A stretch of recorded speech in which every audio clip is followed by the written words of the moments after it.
Hi everyone, I have a new podcast for you today.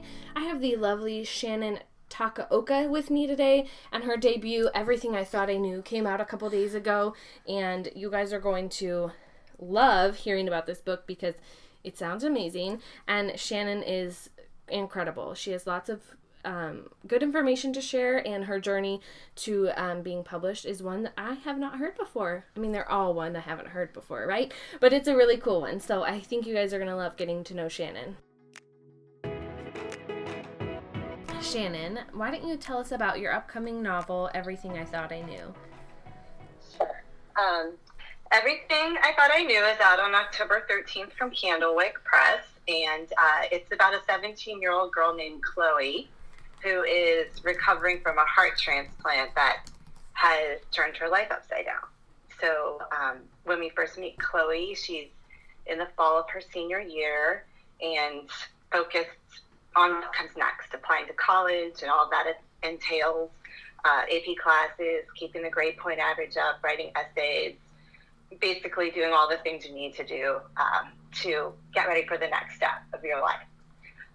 But then she collapses during cross-country practice, and when we fast forward to 6 months after she has undergone a heart transplant, we encounter a very different Chloe. She's doing okay physically, but at the same time, she's finding it difficult to settle back into her usual routines and relationships. So instead, she'd rather party with her new friend Jane and do all the things she didn't get to do when she was busy being what she thinks of as like straight A good girl. So, and while all that's going on, she's also experiencing nightmares and strange gaps in her memory where she keeps getting flashes of people and events that she's sure she must know, but she can't quite place them or remember who they are. So this is all unsettling her, but she doesn't tell her doctors or her parents because she doesn't want to deal with any more medical issues and kind of wants to just go out and live her life. And especially she wants to be able to go out and get to the beach where she's surfing, which is her new obsession. Wow, I love it. Sounds like that transplant heart really, is affecting her in lots of different ways. Yes, exactly. I love it. Well, that sounds amazing. So I'd love to know a little bit about your journey to getting published, to having this book come out into the world. Sure. So, journey is like a really good way to describe it. I'm sure as other authors have told you, Yes. It feels like a long process where you have some get off on the wrong exit sometimes or have to make a left turn that you didn't know about. So there's just definitely a lot of things. So for me, I have been a long time business writer. I work in marketing and PR, but I'm a creative person at heart. So I've always had this idea in my head that, someday I'm going to write a book. Someday. Yeah. And I spent a couple of years starting stuff. I was in a writing group and I would write some essays and things like that. But I realized that someday it probably was never going to happen if I didn't just commit to finishing something. I had a couple things in my drawer where I had started something, worked on it, and it didn't go anywhere. So I really committed to kind of just doing it. So when I got serious and I had the idea for this book and I thought that I had a pretty solid idea, I just started trying to learn everything I could about craft and about the writing business. And I just kept going. And when I got to a point where I felt like, okay, I've got most of a draft done, I went to one of those I went to a conference in San Francisco. It was the San Francisco Writers Conference. It was one of those conferences where you can pitch your book to agents. Mm-hmm. And so I went and I did that. And I think I did one of those like speed dating things, which was really nerve-wracking, where you like go from table to table and you pitch your book. So that went really, really well. So every agent I talked to was interested, said, send me something. And this was kind of my mistake number one. I wasn't totally finished with the book when I did that. I just kind of took advantage of the conference to see, to see what would happen. So I get home and I'm like, okay, I've finishing this book. And then, I want to strike while the iron's hot, and I'm going to hit up all these agents, right? So I finished the book, which was still pretty drafty at that point, and I went out to those agents, and they were all super nice, but they were all, this isn't ready yet. So I'm pretty impatient. So I'm with you, Shannon. That was probably, I probably should have gone through another big round of revision, but I didn't. So I kind of thought about, okay, so what do I want to do next? Do I want to, revise it? Do I want, and I had a friend who was an editor, and she's like, maybe you should talk to my friend. She does this developmental editing. So I did. And I know this is not the path for everyone because it's a bit of an investment, but right. I just decided I wanted somebody to look at where I was at, who had, and, I kind of researched. I definitely recommend, if you're going to do that, to research who you're working with and make sure that they've done this before and that they've worked with writers who are published and things like that. But I really wanted someone to take a look at the whole thing and just basically say, this is what you should focus on. So I did that, and I revised it. And for me, that was super helpful. I think I just needed, some advice on where to go next. And I also just needed some business advice, to be honest, because I'd never, publishing is a very confusing business. So I think she was really helpful for that. And then, I had a very interesting query path. I started querying, and I got responses right away. And in the meantime, the person who I worked with as an editor called me back and said, I took a job with an agency, and I want to review. Which was a complete surprise to me. And I wasn't really sure at first because, she would be new, but she would be working in tandem with the lead agent at the agency, Wendy Sherman Associates, where I'm at now. Yeah. So we both took a chance on each other. I was her first client. And my agent's name is Nikki Richardson, and she, sold my book. Wow. So it was good. But, and then in terms of what happened after I signed with her, we went on submission, like everybody else has had different experiences with that. But that was an interesting process too, because, again, I think a lot of writers talk about that. It's so hard to be patient in this business. So you're all excited. We went out on submission. And the one thing about that was, because I had worked with Nikki on editing, we were ready to go as soon as I signed with her. So we went out to a handful of editors, and really early in the submission process, I got a revise and resubmit from a Big 5 publisher. Mm-hmm. And that was a really, those are always really tough to know what to do with. Definitely. Because I still had, a bunch of other editors reading, and, if it was revise and resubmit, you don't know for sure. You could revise your whole book and then go back, and they still don't want it. So I wasn't sure what to do. I decided to sit on it and think about it as the submission process continued.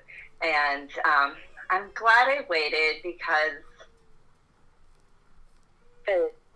while the feedback from this editor was,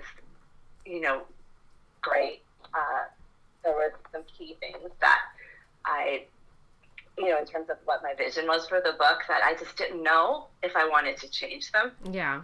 And it was a major, it would be me starting from scratch and rewriting the entire book. So fast forward a couple more months, and my now editor at Candlewick offered, and I'm glad I waited, because we just were a really good match. And we were both on the same page about my vision for the book. And, but it's so easy to second guess yourself in a situation like that. But at the end of the day, it worked out for me. I'm glad I waited. And so Candlewick was the publisher who bought my book, and now we're coming out in a couple of weeks. after, and as you know, the whole waiting game continues even after you sell your book. Yes, it does. So I sold my book 2 years ago. Wow. Yeah. I don't understand why we as such impatient people chose this career path. I mean, you think we would have realized, like, oh, this is the slowest industry in the world. I'm going to do something else, but we still are here. I know. I mean, I think that's why one thing to always remember is to always be working on something else, because you're going to spend a lot of time waiting for edits, waiting for answers, waiting when you're on submission. So it's just make use of the waiting time. I think that makes for a happier writer for sure. I think it does too. I think that it's so incredible that, you know, you took that leap of getting a developmental edit, which can be not in everybody's path because it can be really expensive, right? But that definitely seems like it was the right move, since that editor turned into being your agent. That's awesome. That's such a crazy journey. I love asking this question because everybody's journey is a little bit different. There's no two that are exactly the same. For sure. So that's awesome. And and the thing I think that really works for us is she just does have such a strong editorial sense, and I like that. I think I think when you're looking for an agent too, you have to think about how you want to work with them, for sure. And definitely. I like having someone who is really good about me bouncing ideas off of. I think she has a really good sense on the editorial side of, you know, she's got good ideas. So that just worked for me. I think it definitely worked for you. Look at where you are now. Well, tell me a little bit, tell me a little bit about querying. Did you query others besides her? And maybe, any tips you have for writers who are in the querying process right now? Sure. And since my experience is a little different, definitely take this with a grain of salt. I was pretty early in the querying process when I signed with Nikki, but the thing that I think I can give advice on is the query part. My query that I sent to agents, and I was using that query when I was at the writers conference I went to. People were interested, and we used the same query when we went on submission to editors. Wow! Did not change very much. And I think if you look at the jacket copy of my book, it's very similar to what my query. Oh my goodness, that's amazing. So I think that one of the things that maybe, and this is because of my marketing and PR background, I really did a lot of thinking about what that query needed to have in it, and I think that for writers who are starting out and thinking about their query, I went to the bookstore, went to the library, I just opened up every book and looked at the book jacket copy and said, because that's what they used to, when you're in a bookstore, to sell the book to you, right? So it's the same thing that I think the same applies for going out to agents, maybe in a little different sense in that I think things like, having comp titles is important with agents and things like that. But so I just really thought about how I can condense the story into the book jacket copy. And I think that's a good way to start with your query. There are so many resources online that will help you refine that. I think Query Shark is one people use a lot. Yeah. Where, you can kind of just see what queries made the cut, and also see queries that are getting feedback because they're not quite working. I think that helps a lot. I think it's really important to distill your book down into that one log line, which I know people struggle with, but you trust me on that. You're gonna have to explain your book in one line so many times. So it's good to really think about what that is. So that would be my advice on writing the query. But in terms of querying, I know a lot of people have different approaches. Mine was going to be not sending them all out at once, which I hadn't done. Right. Because I feel like if your query isn't working and you send out to all the agents you're interested in, then you're done, right? Yeah. So I would say break it up into some, into groups, and then go out, try, and if your query is not getting any traction, then you can revise it. Or you could even go out with a couple different, slightly different queries, almost A/B test them. That's smart. And see which one's getting better responses. Yeah. I think, but at the same time, I probably wouldn't go out to very small groups. Like, I would probably pick like 10, because if you only pitch to, say, like, 3 or 4 agents, and then you get an offer right away, what people tend to do is go back to the other agents who have your query and say, hey, I have an offer, and if you've only gone out to a few, that's really all you can follow up with, right? Yeah. So I think you have to be a little strategic about choosing just the right number, but like not too many and not too few to start with your first round, and then knowing that you might have to try again with another round and refine. But that's how I was going to approach it. I'm kind of like scientific that way, I guess. I think that is a very smart plan. I think, querying is such a different type of writing, and that's probably, I think it's amazing that they used your query, like when you went out to Seb, and that your jacket copy is very similar to it. That's definitely probably because you are already familiar with like that salesy marketing type of writing, right, from your job. And I think that that is a skill that I don't have. I'm terrible at writing queries.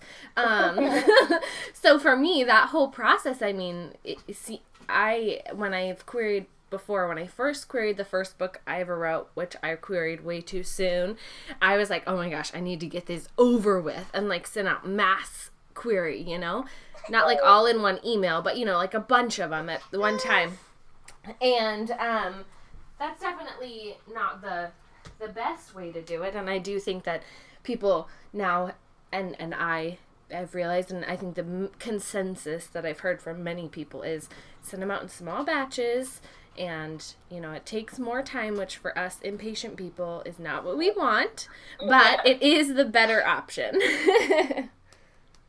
Yeah, for sure. And it's hard because, like, compared to my day job, I do marketing PR for most of my clients are in tech, where, people want things turned around often in 24 hours. Right. This was a hard thing for me to wrap my head around. Like, wait, you send out a query and they might not get back to you for like months, Yeah, like that's... or not get back to you at all. Right. So you just have to be able to accept that and know that that's just how it is. And that's why it's important to be working on other things. Yes, so important to be working on other projects. I think that is like the key part of querying. Don't just sit there and query and stare at your email all day. Work on a new project. Read a book. Do something else. Like, put do not disturb on your phone and make a rule like you only check your email once a day or something. But yeah, working on something else is so helpful during that process. For sure. Well, Shannon, my next question for you is a two-parter. I'd love to know what the hardest part of writing is for you, and then the hardest part of being an author. Okay. So on the writing side, it's definitely for me, it's the initial drafting phase. I'm not a big outliner, mainly because I can't really see the entire story and really understand what it's about until I start writing scenes. So I just need to start writing to understand my characters and their motivations. I feel like with this book, I had a vague idea and I needed to write a little bit to understand it. And that's a slow process. So for me, I really have to work hard when I'm drafting to tune out the inner editor. When I keep seeing people posting their daily word counts on Twitter, I feel like I'm like the slowest turtle ever. But so that part of it is tough for me. Yeah. And once I have a draft and I can refine it, I'm so much happier. Like once I know what this is about, then it's like, to me, it's like having that first sketch of a painting, and then you can kind of like put the layers on and make it more beautiful as you go. And that part is really satisfying to me. So drafting's tough for me. On the author side, I'm a debut this year, so And while I work in marketing and PR, I'm more of a behind-the-scenes person. I do a lot of writing projects. I think the public promotional side of it is, it's just challenging. It's different when you're kind of promoting yourself. Yeah. So,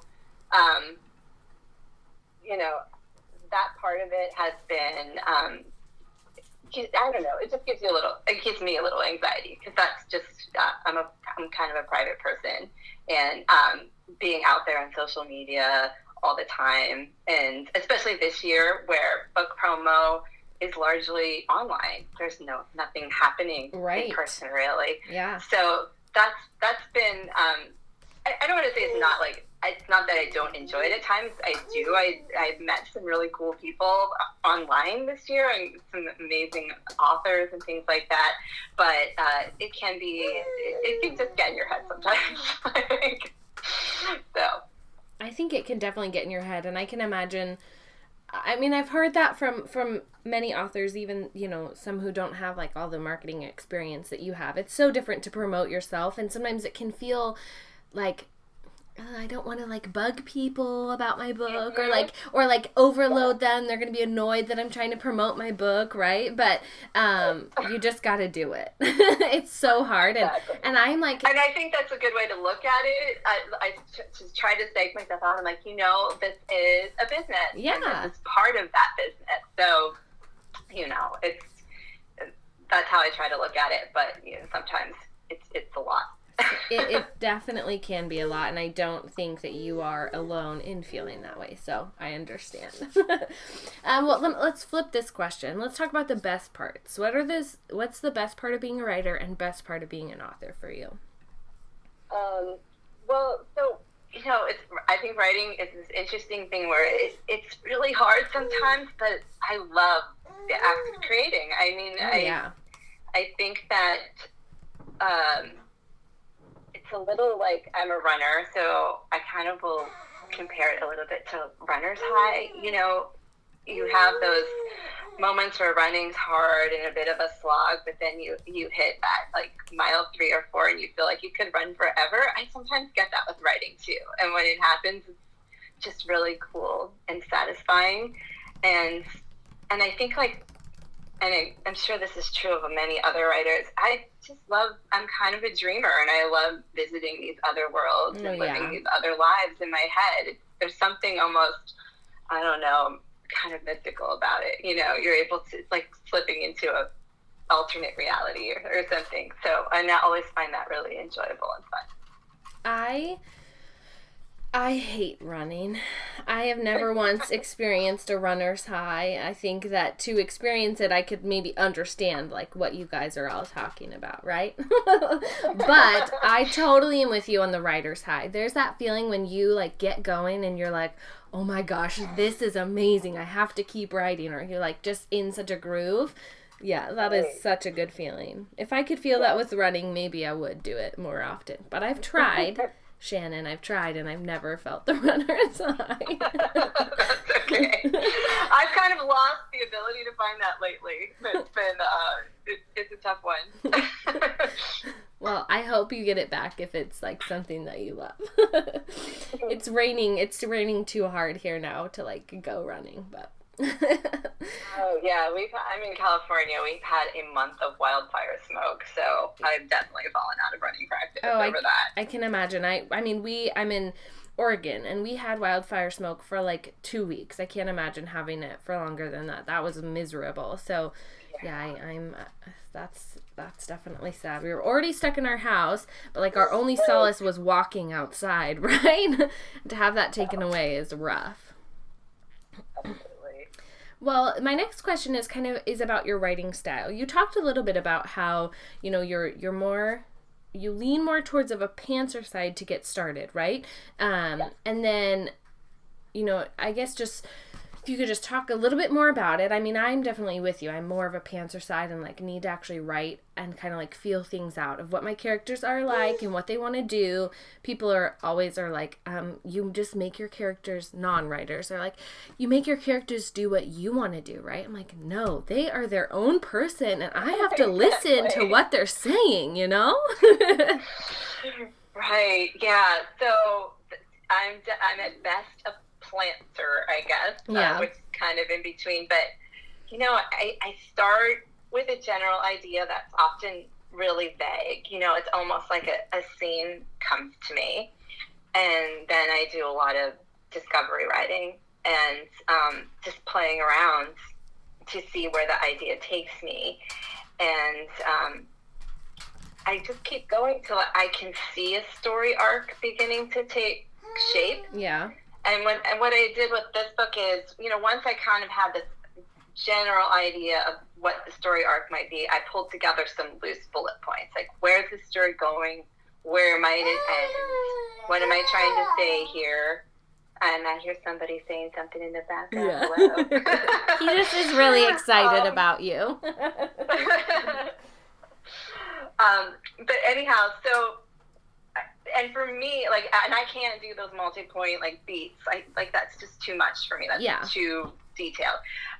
So, and with this book, once I kind of had an idea, okay, this is the arc and this is where the end is going to be, I knew what I was working towards, but I did not write linear, not write in order. So I just, because I get stuck, and if I get stuck and I'm like, I don't know what happens after this chapter, but I know what might happen at the end, I would just start working on scenes I thought would come near the end. And then I might go back and write some scenes and I'm like, oh, now that I know that this is happening at the end, I need a scene like this at the beginning. So I wrote out of order and then kind of started to put it together like a puzzle. And so that's basically my approach. I'm the puzzle builder. And I don't think I can get out of that. And I don't mind that. I actually think that's kind of fun. And then once it starts clicking, that's back to what we talked about. That's that writer's high for me. I'm like, oh, okay, now this, and then it just started happening faster and faster. But, in the beginning part is really slow. Just like when you're working on a puzzle, you're just like, oh my God, I have 1,000 pieces here. I don't know what's, Right. So that's how I kind of sort it all out. I'm totally with you. I feel like a puzzle builder too. I feel like scenes come to me totally out of order. I'll find something, in like the third act, and I'm like, oh, okay, I got to write that down. And then I piece things around it and write, what happens right before it or after.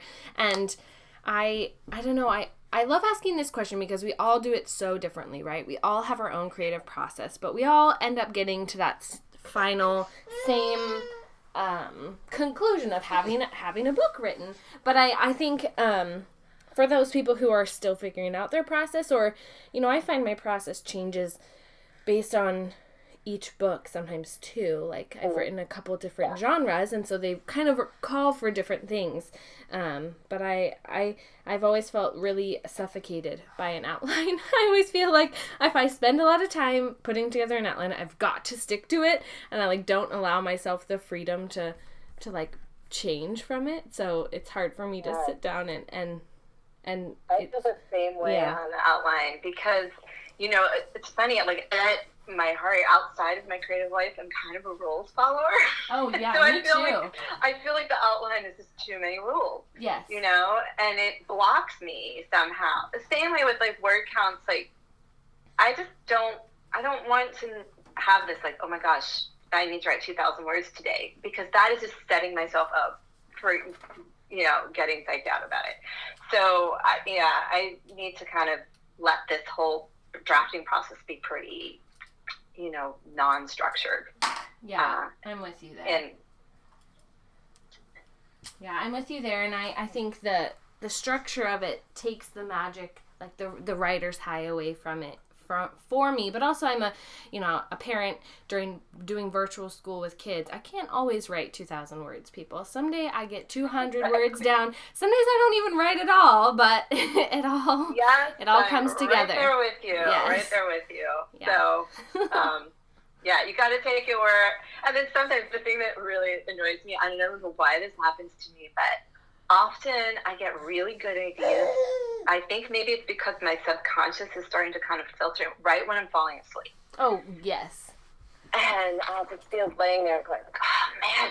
So I always do have something by my bed so I can just jot it down, and it might be, and I feel like you need to grab those moments. Like when you get an idea and if it's at the, end of your book and you haven't written the middle yet, just write that scene down. Yes. Write it as soon as you get it, because you got to like kind of catch the muse when it comes out.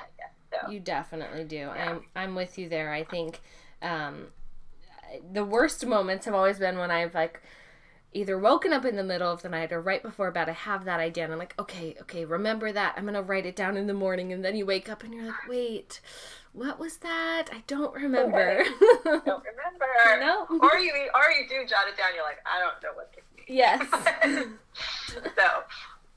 But sometimes it's really good. Sometimes I get some really good stuff right when I'm about to fall asleep. Well, that is good. You got to take the inspiration when it comes. Exactly. Well, Shannon, tell me a little bit about how your love of writing began. Well, I have always been a big reader since I was a kid. My dad read to me and my brother a lot, and I became a big reader. And I probably wanted to write a book when I was like 12 years old. I was always had some creative writing project going on when I was about that age. I wrote a play and cast all the kids in the neighborhood in the play. I think that I tried to write a ripoff of The Lion, the Witch, and the Wardrobe at one point, where there was going to be kids who discovered a portal to another world, but instead of a wardrobe, it was going to be like refrigerator. Which is so funny. But anyhow, so that was one idea I had. I think I started a greeting card business. So I was always just doing something like that. So, and the thing I wish I could get back to from that time in my life is that I had 100% confidence that my ideas were amazing every time. So I'd like to get a little of that, like, complete confidence back. But so. That's amazing. I think I think the writing bug catches people all at different times in their life, and there's some people, like, I've definitely always wanted to be an author and have been always with a book in my hand since I could remember, but there's other people, it reaches them later in life. But I actually run a greeting card business now on Etsy. Yeah. That's awesome. But I think there's always, different things that catch your creativity throughout the years that kind of help you build where you are now. For sure. Awesome. Well,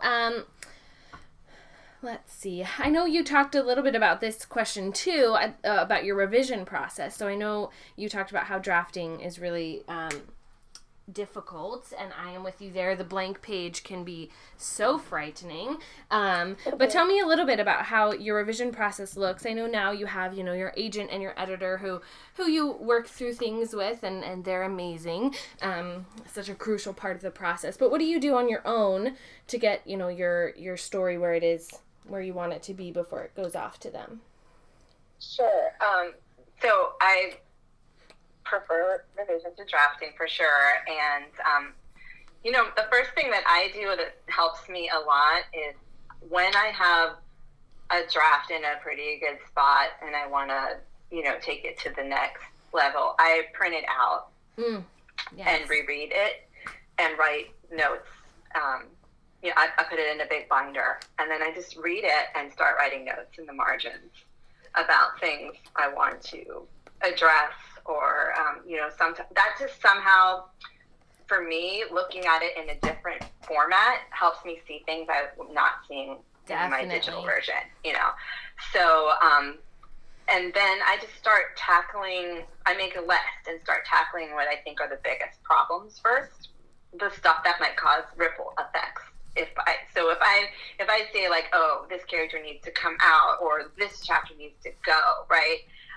And that's something that might impact how, if I take out chapter 7, that might also impact something that happens in chapter 3, right? So I will take those big picture things first and address those first, because there's no point in working on the small details till you get the big picture stuff sorted out. And so then I do that, and then I'll go chapter by chapter and clean up the smaller stuff. So that's my process, and that's the same process I would use when I get the editorial letter from my editor. My editor at Candlewick is Caitlin Adair, is fantastic, and she would send me my first editorial letter was 12 pages. So I just went through that and I highlighted the really big picture things. Yeah. And addressed those first. Yeah. So I love printing my book out when I'm revising. It is such a crucial part of the process. And it's just, there's something about holding it in your hand and seeing the words on paper as opposed to your computer. My husband is not a big fan of it. He's like, I don't want to buy ink anymore. But it's so helpful. And I think too, it helps me I know a lot of people read their books out loud, too, as they go through the revision process. I don't have the kind of time for that, but I do read certain pieces of it out, right? That does help catch some different errors, and it's just easier on an actual piece of paper. I don't know, there's something about making notes in the margin and highlighting and crossing things out that is so wonderful on paper. Yeah, I like it. It definitely opens up a different part of my brain, and it helps me a lot, so yeah, I highly recommend printing. Me too. I'm sorry, trees, but I gotta print out my book. You can do two-sided. Yes. I sometimes do too, where it prints 2 pages on 1 page. So the text is smaller, but then I'm saving half the amount of paper that I would normally print on. There you go.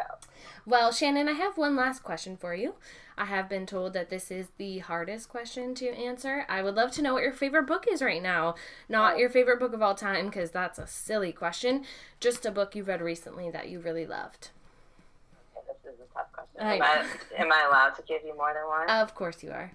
All right. So when your debut, you meet lots of writers in your debut year who've written some amazing books. So it is so hard to pick favorites. I bet. So I'm going to just tell you about a couple I've read this year and that are coming up that I really loved. And I think you interviewed Liz Lawson. Yes. Her book, The Lucky One, is great. And there are 2 other books in my debut group that, in addition to Liz, that all came out this year that are about the aftermath of gun violence, and they're all amazing. So Liz's is The Lucky Ones, 3 Things I Know Are True by Betty Colley, which is also in verse. It is a beautiful book. And Accidental by Alex Richards, all really great books. Another one I love this year is called The Edge of Anything by Nora Chevalier Carpenter, and it deals with an unexpected friendship between a volleyball player and a photographer.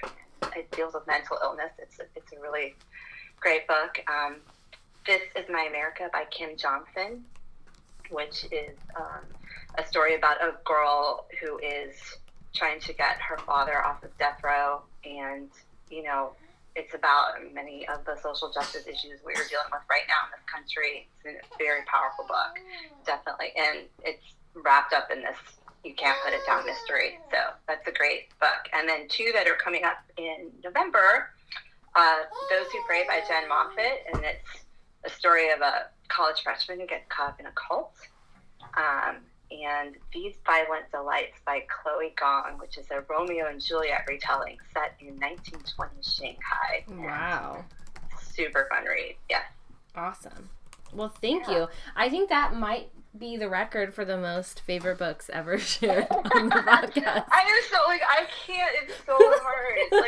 I understand. I read so many great ones this year, and they're all amazing authors, and everybody's debuting in this weird year where... Such a weird year. I just want to shout out to everyone. Yes. Give everybody as much love as you possibly can. Yes. Well, wonderful. Thank you so much for sharing those. Shannon, thank you so much for chatting with me and telling us about your wonderful debut, Everything I Thought I Knew, and letting us get to know you a little bit better. Thank you. It's so great to talk to you. All right, you guys, thank you so much for listening to this podcast. I appreciate you guys so much. I really do. If you could please make sure to rate and review this wherever you found it. If you can't rate and review, please make sure to share it with your friends. Post it on Instagram. Tag me on Twitter @RoseQuinny, QUINNY, and we'll see you next week.